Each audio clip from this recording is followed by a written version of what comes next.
Assalamualaikum warahmatullahi wabarakatuh.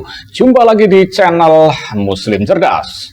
Sahabat, memberikan honor atau amplop yang berisi uang kepada seorang penceramah atau ustadz usai memberikan taklim menjadi hal yang lazim dilakukan di kalangan masyarakat kita saat ini. Baik sebagai sedekah atau sekedar untuk mengganti uang transportasi dan akomodasi penceramah tersebut saat berkunjung untuk berdakwah. Namun, bagi Ustadz Wahabi, hal tersebut tidak diperbolehkan. Sebut saja Ustadz Yazid bin Abdul Qadir Jawas atau biasa dikenal dengan Ustadz Yazid Jawas dengan terang-terangan melarang seorang dai atau penceramah mengambil honor atau menerima amplop dari jamaah atau panitia pengajian. Namun anehnya, ulama kebanggaan kaum Wahabi, Syekh Muhammad bin Salih Al-Utsaimin, menyatakan bahwa kalau memang seorang dai dalam keadaan butuh, maka tidak mengapa ia mengambil amplop. Beliau berdalil dengan sabda Nabi Shallallahu Alaihi Wasallam, sesungguhnya yang lebih pantas untuk diambil upah adalah dari pengajaran Al-Quran, hadis riwayat Bukhari. Sementara itu, dalam satu sesi wawancara yang diunggah di kanal TV Abu Al-Hasan di YouTube, Syekh Shalih Al-Fauzan yang merupakan anggota kehormatan dari Komite Tetap untuk Penelitian dan Fatwa Islam di Arab Saudi sejak 15 Rajab 1412 Hijriah menerangkan bahwa hal itu tidaklah masalah. Kemudian, wahai Syekh, apa hukumnya mengambil upah atau uang dalam rangka mengajarkan Al-Quran? Tanya pembawa acara.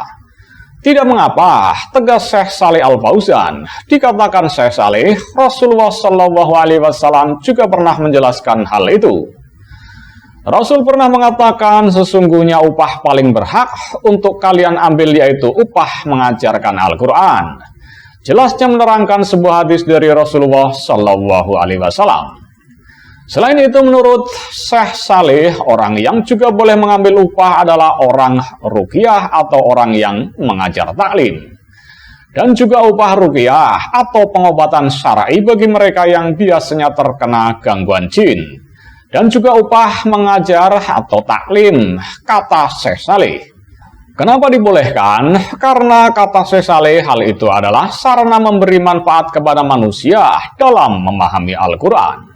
Sementara itu, jumhur ulama berpendapat dibolehkan bagi seorang guru mengajarkan Al-Quran atau guru ngaji untuk mengambil upah dari pengajarannya tersebut, berdasarkan apa yang diriwayatkan oleh Imam Bukhari dari Ibnu Abbas bahwa beberapa sahabat Nabi Shallallahu Alaihi Wasallam melewati sumber mata air di mana terdapat orang yang tersengat binatang berbisa. Lalu salah seorang yang bertempat tinggal di sumber mata air tersebut datang dan berkata, adakah di antara kalian seseorang yang pandai menjampi?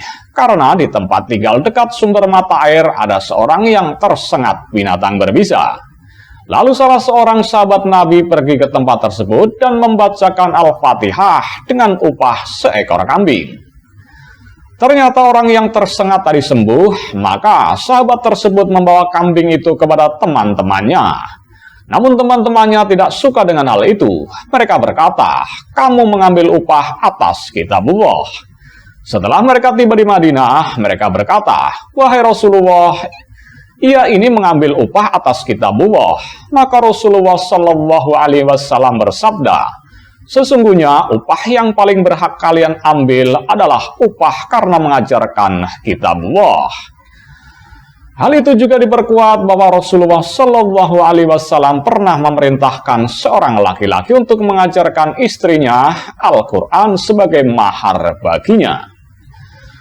Demikian halnya dengan seorang ustadz atau guru agama, dosen-dosen yang mengajarkan ilmu-ilmu agama, atau para dai dan khatib yang menyampaikan ceramah-ceramahnya, maka dibolehkan bagi mereka menerima upah dari pengajarannya itu, sebagaimana dibolehkannya seorang yang mengajarkan Al-Quran, mengambil upah atau bayaran, atau gaji dari pengajaran Al-Qurannya kepada murid-muridnya. Namun hendaklah setiap ustadz atau da'i atau khotib atau dosen atau guru agama atau orang-orang yang memberikan pengajaran dan pengetahuan tentang agama kepada orang lain yang mendapatkan bayaran atau gaji darinya tetap menjaga keikhlasannya, niatnya, agar apa yang didapatnya itu tidak menghapus pahalanya di sisi Allah Subhanahu wa Ta'ala. Diriwayatkan oleh Bukhari dan Muslim dari Umar bin Khattab, dia berkata, Rasulullah Shallallahu Alaihi Wasallam bersabda, sesungguhnya amalan itu tergantung dengan niatnya, dan sesungguhnya ia akan mendapatkan sesuatu yang diniatkannya. Wallahu a'lam bishawab. Billahi taufiq wal hidayah. Wassalamualaikum warahmatullahi wabarakatuh.